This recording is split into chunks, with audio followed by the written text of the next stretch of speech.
June 4వ తేదీని వెన్నుపోటు దినంగా పేర్కొంటూ వైఎస్ఆర్సీపీ వినతి పత్రాలు ఇవ్వాలి అంటూ పిలుపునిస్తూ ఉంటే, మరోవైపు జనసేన మాత్రం జూన్ 4వ తేదీన దీపావళి సంక్రాంతి సంబరాలు చేసుకోండి అంటూ జనసేన పార్టీ పిలుపునిస్తూ ఉంది. దానికి కారణం ఏంటంటే, ఆంధ్రప్రదేశ్లో కూటమి పార్టీ కొలువుదీరడం, అలాగే వైకాపా పాలన అక్కడితో అంతమొందించినటువంటి నేపథ్యంలోనే దీపావళి సంక్రాంతి సంబరాలను జరుపుకోండి అంటూ జనసేనాని పవన్ కళ్యాణ్ గారు పిలుపునిస్తూ ఉన్నారు.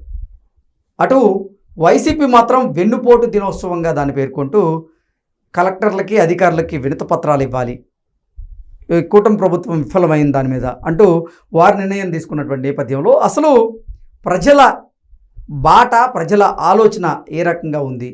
నిజంగా జనసేన పిలుపుకి ప్రజలు ఆసక్తి చూపిస్తారా, లేదంటే ఇటు వైఎస్ఆర్సీపీ పిలుపుకి ప్రజలు ఆసక్తి చూపించగలరా అనేది మనం పూర్తి స్థాయిలో విశ్లేషణ చేసుకుందాం. ప్రస్తుతం మనతో పట్టినారు ప్రముఖ రాజకీయ విశ్లేషకులు, ప్రముఖ సీనియర్ జర్నలిస్ట్ డివిఎస్ గారు. సార్తో మాట్లాడదాం. సార్ నమస్తే. సార్ నమస్తే. జూన్ 4వ తేదీన వెన్నుపోటు దినోత్సవంగా అధికారులకి కలెక్టర్లకి వినతి పత్రాలు సమర్పించండి అంటూ వైసీపీ పిలుపునిస్తూ ఉంటే, అదే రోజు అంటే జూన్ 4వ తేదీనే దీపావళి సంక్రాంతి సంబరాలు జరుపుకోండి అంటూ జనసేనాని పవన్ కళ్యాణ్ గారు పిలుపునిచ్చారు. ఏంటి అసలు ఇంతకీ ప్రజలు ఏ దారిని ఎంచుకునేటువంటి అవకాశం ఉంది జూన్ 4వ తేదీన అంటే ఏం చెప్తారు? ప్రతి పిలుపు జగన్కి సలుపు, జగన్కి మలుపు. వైసీపీకి మలుపు కావాల్సిన జగన్ ప్రతి పిలుపు అతనికి సలుపు పుట్టిస్తోంది. ఏంటి, అతన్ని బాగా నొప్పిస్తోంది. సరే, ఇప్పుడు మనం చూసాం, కరెంటు బిల్లుల మీద ఆందోళన అన్నాడు.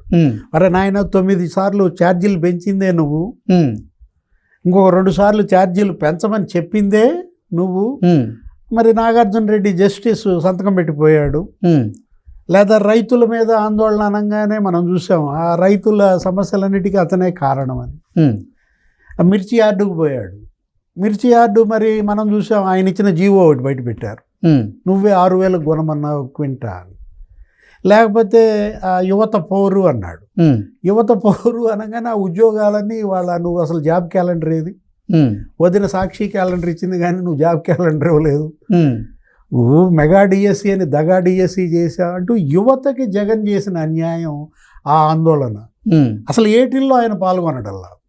ఇప్పుడు ఏమని పిలిపించాడు? వెన్నుపోటు దినోత్సవం అన్నాడు. ఏది మీరన్న తేదీ జూన్ 4, అది ఫలితాలు వచ్చిన రోజు. ఆంధ్రప్రదేశ్ అసెంబ్లీ పార్లమెంట్ ఫలితాలు వచ్చిన రోజు వెన్నుపోటు దినం ఏంటి? అసలు ప్రజలు వెన్నుపోటు పొడిచారనా? మనకు అదే కనపడుతోంది. ఇప్పుడు జగన్మోహన్ రెడ్డి నిజంగా నువ్వేంటంటే 12వ తారీఖు ఇస్తే బాగుండేది. మరి ఎవరు చెప్పరేమో ఆయనకి, నీలాంటాళ్ళు నాలాంటాళ్ళు ఎవరన్నా ఒరే 4వ తారీఖు ఫలితాలు వచ్చిన రోజు వెన్నుపోటు అంటే అది ప్రజలు వెన్నుపోటుగా చూస్తారు, అంతేగాని కూటమి ప్రభుత్వం వెన్నుపోటుగా చూడరు కదా దాన్ని. అంటే అతను ప్రజలను అవమానిస్తున్నాడా? ప్రజా తీర్పుని అవహేళన చేస్తున్నాడా? ఇప్పుడు ఆ రోజు ఓడిపోయినప్పుడు ప్రెస్ మీట్లో అదే తప్పుడు మాటలు, 60 లక్షల మంది రైతులకు నేను అంత చేసా, ఆ ఓట్లు ఏమైనాయి అన్నాడు. అక్క చెల్లెమ్మల ఓట్లు ఏమైనాయి అంటే రైతుల్ని అవమానించడం. నాకెందుకు ఓటు వేయలేదని వాళ్ళని బెదిరిస్తున్నావా? బ్లాక్మెయిల్ చేస్తున్నావా? అసలు ఈ బెదిరింపులు, ఈ బ్లాక్మెయిలింగ్ అతనికి ఏంటో 2 కళ్ళు అనుకుంటా. అరే తల్లిని బెదిరిస్తాడు, చెల్లిని బ్లాక్మెయిల్ చేస్తాడు. ఇవాళ జగన్మోహన్ రెడ్డి ఈ బెదిరింపులు బ్లాక్మెయిల్ ద్వారానే మళ్ళీ రావాలనుకుంటున్నాడా? సరే, ఆ వెన్నుపోటు దినం పక్కన పెట్టాడు. ఇవాళ మీరు అన్నారు, జనసేన పవన్ కళ్యాణ్ ఒక పిలిపించారు. ఏమని? పీడ విరగడైన దినోత్సవం అన్నాడు. వైసీపీ పీడ విరగడైంది కాబట్టి అసలు సంక్రాంతి పండగ, దీపావళి పండగ 2 పండగలు చేయండి అన్నాడు. జూన్ 4న అటు ముగ్గులేయండి వాకిళ్లలో, మహిళలకు ముగ్గుల పోటీలు పెట్టండి, సాయంత్రం దీపాలు వెలిగించండి, క్రాకర్స్ కూడా కాల్చండి. అంటే వైసీపీ పీడ విరగడైన దినంగా జూన్ 4. లేకపోతే అసలు ఆయన ఎవరో తెలుగుదేశం ఎంపీ అప్పలనాయుడు, అతను ఏమని పిలిపించాడు? విముక్తి దినోత్సవం అన్నాడు. తెలంగాణ విముక్తి దినోత్సవం, విలీన దినోత్సవం, అక్కడ ఒక గోల ఉంటుంది, సెప్టెంబర్ 16 ఏం చేయాలి ఏంటనేది. అట్లా ఇది విముక్తి దినోత్సవంగా ఇవాళ తెలుగుదేశం మరి పిలుప. అంటే వైసీపీ విముక్త దినం. ఆ రోజు పవన్ కళ్యాణ్ మరి ఆయన ఏంటి ప్రతిపక్షంలో చాలా హింస పెట్టారు.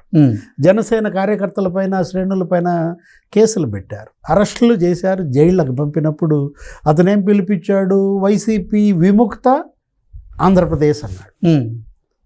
వైసీపీ విముక్త ఆంధ్రప్రదేశ్ అని అతను పిలుపు ఇవ్వగానే ప్రజలు కూడా మరి స్పందించారు. ఈ 2 slogans Pawan Kalyan sir, hello AP, bye bye YCP అన్నాడు. ఇక అది తర్వాత చంద్రబాబు అదే అన్నాడు, లోకేష్ అదే అన్నాడు. అది బాగా ప్రజల్లోకి బలంగా వెళ్ళింది. వైసీపీకి వాళ్ళు నిజంగానే బై బై చెప్పారు. ఇప్పుడు ఈ పిలుపుల్లో వెన్నుపోటు దినం అనే పిలుపు బూమ్రాంగ్ అయింది. అందులో ఒక తప్పుడు మీనింగ్ కనపడింది మనం ఇందాక అనుకున్నది. కాబట్టి జగన్ పిలుపు మిస్ఫైర్ అయింది, అది జగన్కే వెనక వచ్చి గుచ్చుకుంది. మరి విముక్తి దినం అన్నారు. విముక్తి దినం అనేది మరి అది సక్సెస్ అయ్యే అవకాశం ఉంది. ఏది అది జగన్ పీడ విరగడైన దినం అంటున్నారు. అందులో కొంత రీజన్ కనపడుతోంది. ఎందుకంటే జగన్మోహన్ రెడ్డి సీఎంగా వైసీపీ అధికారంలో ఉన్నప్పుడు అన్ని వర్గాల ప్రజలు నానా పాటలు పడ్డారు, అందరిపైన కేసులు పెట్టారు. ఉపాధ్యాయులను కూడా వదలలేదు కదా. ఆ రోజు ఉపాధ్యాయులు చలో విజయవాడ ఏదో పిలిపిస్తే అరెస్ట్ చేసి జైళ్ళలో పెట్టది, నీకు పోలీస్ స్టేషన్లో పెట్టారు. వాళ్ళని అసలు మద్యం షాపుల దగ్గర కాపలా పెట్టారు. వాళ్ళతో అసలు 43 యాప్లు అప్లోడ్ చేయమని అసలు టీచర్లే తిరగబడ్డారు. జర్నలిస్టుల గురించి ఇక నువ్వు నేను చెప్పుకోవాల్సిన పని లేదు. జర్నలిస్టుల మీదే తప్పుడు కేసులు పెట్టారు. అసలు ఒక జర్నలిస్ట్ కాదు, 2-3 చోట్ల మర్డర్ చేశారు. ఎక్కడో దాకా ఎందుకు, జగన్ క్యాబినెట్ మంత్రే ఒక జర్నలిస్ట్ హత్య కేసులో నిందితుడు. ఆ జక్కంపూడి అతను ఎవరు, తుని రాజా. ఇప్పుడు అనేక మంది అక్కడ జర్నలిస్టులు ఇబ్బందులు పడ్డారు, తప్పుడు కేసుల్లో ఇరుక్కున్నారు. అసలు వీడియోగ్రాఫర్లను అయితే కొట్టేదులు పెట్టారు, ఆంధ్రజ్యోతి, ఏబిఎన్ వీడియోగ్రాఫర్లని. లేకపోతే మనం చూసాం GO 1 తీసుకొచ్చాడు, GO 2456 మన మీద తీసుకొచ్చింది. అసలు మామూలు హింస పెట్టలేదు. ఏ వర్గాన్ని వదిలేశాడు, బీసీ, ఎస్సీ, ఎస్టీ, ముస్లిం మైనారిటీలు. ఆ చంద్రయ్య యాదవ్, ఆ గొళ్ళపాడు మెడగోశారు.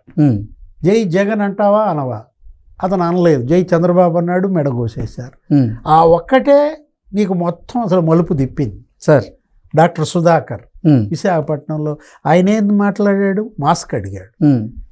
మాస్క్ ఇవ్వకుండా కరోనాలో వైద్య సేవలు ఎలా అందివ్వగలమంటే ఆయన మీద పిచ్చోడు అనే ముద్రేసి ఆయన్ని నడి రోడ్డు మీద నీకు బట్టలిపదీసి పెడరెక్కలు విరిచి కొట్టి అసలు కాళ్ళ మీద కొట్టారు.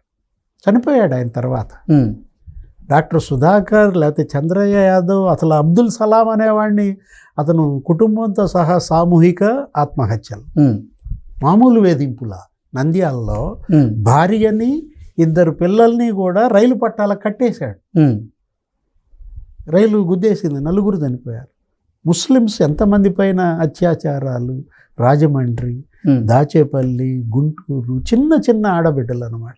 అతను ఎవరో రేపల్లెలో సజీవ దహనం. వాళ్ళ అక్కని ఈవ్ టీజింగ్ చేయబాకండి అంటే 10వ తరగతి పిల్లాడు అమర్నాథ్ గౌడ, ఏదో బీసీ గౌడ, కిరోసిన్ బస్ తగలబెట్టారు, సజీవ దహనం అన్నమాట. అసలు ఒకటని కాదు, అక్కడ ఎవరో అసలు ఎందుకు జగన్మోహన్ రెడ్డి సొంత నియోజకవర్గం పులివెందుల నాగమ్మ అంట. హత్యాయత్నం కాదు, అటు అత్యాచారం ఇటు హత్య. హత్యాచారం. దళిత డ్రైవర్ని కదా. ఏది ఆ డ్రైవర్ సుబ్రహ్మణ్యం అనే అతన్ని అనంతబాబు చంపి డోర్ డెలివరీ చేసి తనే కారులో తీసుకెళ్ళి డెడ్ బాడీ వాళ్ళకి హ్యాండ్ ఓవర్ చేసి, అసలు ఏమీ అది అసలు ఎంత అంటే ఇక అధికారం ఉంటే వీళ్ళు ఏ పనులు చేస్తారనేది వాళ్ళ అన్ని వర్గాల ప్రజలు తిరగబడ్డారు. అసలు జగన్ అంటే భయపడ్డారు. ఇంకా జగన్ కనుక మళ్ళీ ముఖ్యమంత్రి అయితే అసలు మా భూములు మాకు ఉండవు. ప్రతి ఒక్క చోట భూ కబ్జాలే కదా. పెద్దిరెడ్డి నీకు 14 మండలాల్లో 20,000 ఎకరాలు కబ్జా అంట, బుగ్గమఠం భూముల కబ్జా అంట, మంగళంపేట అడవుల కబ్జా అంట. అసలు ఆయన కుటుంబంలో భార్య, కొడుకు ఆయన పేరు మీదే 236 ఎకరాలు అన్నారు. అంటే అసలు పెద్దిరెడ్డి ఎస్టేట్, వాళ్ళ అన్నదమ్ములు ద్వారకానాథ్ రెడ్డి సజ్జల ఎస్టేట్ అంట, సీకే దిన్నె మండలంలో. అతను 65 ఎకరాలు అతను కబ్జా చేశాడు సజ్జల అని. కడపలో ఆకేపాటి ఎస్టేట్. అసలు అది మరీ అన్యాయం. పేదలకు పట్టాలు ఇచ్చి ఆ భూములన్నీ పెళ్ళాం పేరు మీద రిజిస్ట్రేషన్ చేయించాడంట. అక్కడ టీటీడీ కళ్యాణ మండపం కట్టించి అది కూడా పెళ్ళాం పేరు మీదకి వచ్చేసిందంట. ఆ దేవిరెడ్డి శివశంకర్ రెడ్డి 6 పేరు మీద 30 ఎకరాలు రిజిస్ట్రేషన్ అంట. మళ్ళీ 25 ఎకరాలు ప్రభుత్వ భూమి ఆక్రమణ అంట. అంటే చిత్తూరు జిల్లాలో భూమన కరుణాకర్ రెడ్డి, చెవిరెడ్డి భాస్కర్ రెడ్డి, పెద్దిరెడ్డి. కడపలో సజ్జల, ఈ ఆకేపాటి, అవినాష్ రెడ్డి, దేవిరెడ్డి, రవీంద్రనాథ్ రెడ్డి. అసలు ప్రతి చోట ప్రకాశం జిల్లాలో వైవి సుబ్బారెడ్డి. నెల్లూరులో ఇక నీకు కాకాని గోవర్ధన్ రెడ్డి. ఇవాళ ఎక్కడున్నాడు కాకాని గోవర్ధన్ రెడ్డి? గుంటూరులో పిన్నెల్లి రామకృష్ణారెడ్డి బ్రదర్సు. వసూళ్ళ రజనీయా, ఆమె పేరేంటి? విడదల రజనీ. వసూళ్ళ రజనీ కాదు, ఆమె అసలు వసూళ్ళని.